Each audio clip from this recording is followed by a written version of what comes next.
Dans cette vidéo, on va voir les outils qu'on peut mettre en place pour gérer le stress. Il y en a trois principaux dont on va parler. C'est la base, en fait, la respiration, la visualisation et la relativisation. Déjà, avant même d'être dans le stress et dans l'intensification, j'ai des choses que je peux mettre en place pour m'entraîner justement à faire face à des situations stressantes, voire des situations de conflit ou d'agressivité devant moi. Le premier outil qu'on va aborder pour la gestion du stress, c'est vraiment la base, c'est la respiration.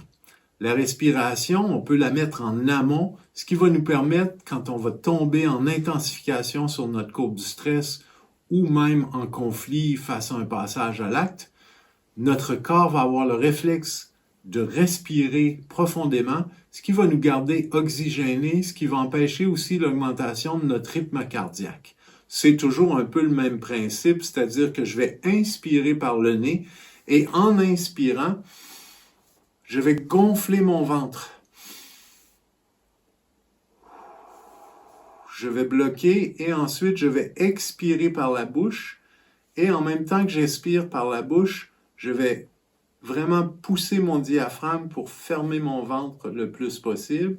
J'attends quelques secondes et je refais ça 3, 4, 5 fois pendant 30 secondes, ce qui va me permettre de vraiment bien m'oxygéner et ce qui va m'entraîner à faire cette respiration profonde-là. Le deuxième outil que j'ai, c'est la visualisation.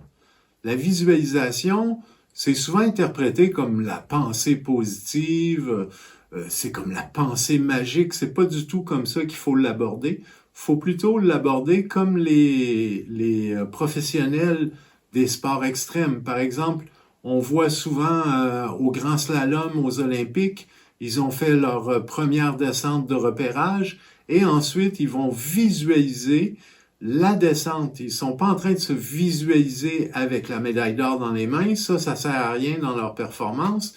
Mais ils vont plutôt se visualiser en train de bien fléchir les genoux, bien prendre le tournant.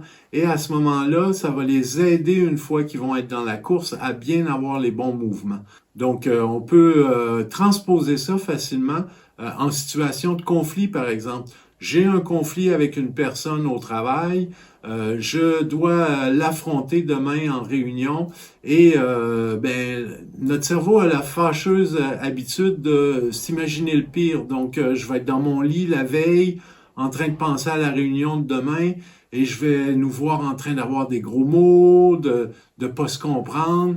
Je dois arrêter mon cerveau et forcer ma visualisation sur une issue qui pourrait être possiblement positive, c'est-à-dire que je visualise en train de parler à mon collègue calmement et de respirer comme faut et je visualise mon collègue en train de me parler aussi calmement et qu'on arrive à se parler. On n'est pas nécessairement d'accord sur le point de vue, mais on arrive à échanger ensemble.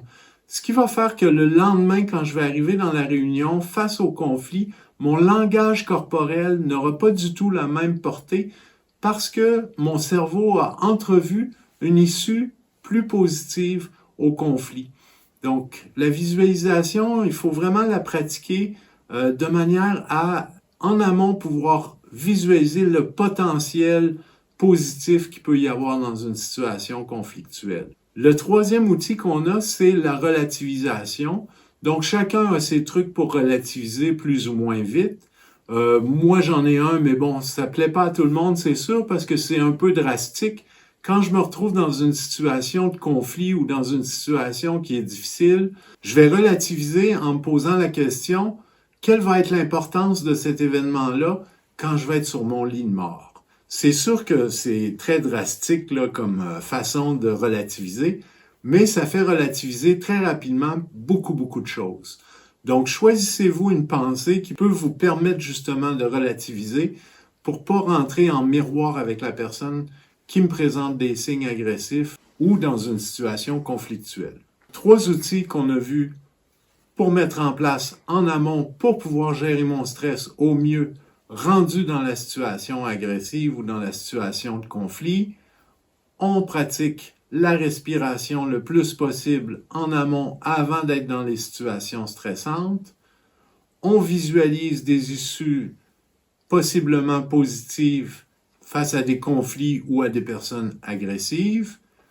Et le troisième outil, c'est la relativisation. Trouvez-vous une pensée qui va vous permettre de relativiser très rapidement.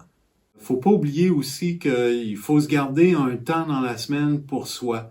Vraiment une activité, un loisir, un temps vraiment là où on fait quelque chose qu'on aime juste pour nous. Ça peut être une activité physique, mais c'est pas obligé d'être intense. Ça peut être juste une bonne randonnée à l'extérieur, une bonne marche où on respire, on s'oxygène. Ça fait du bien et on est prêt pour la suite.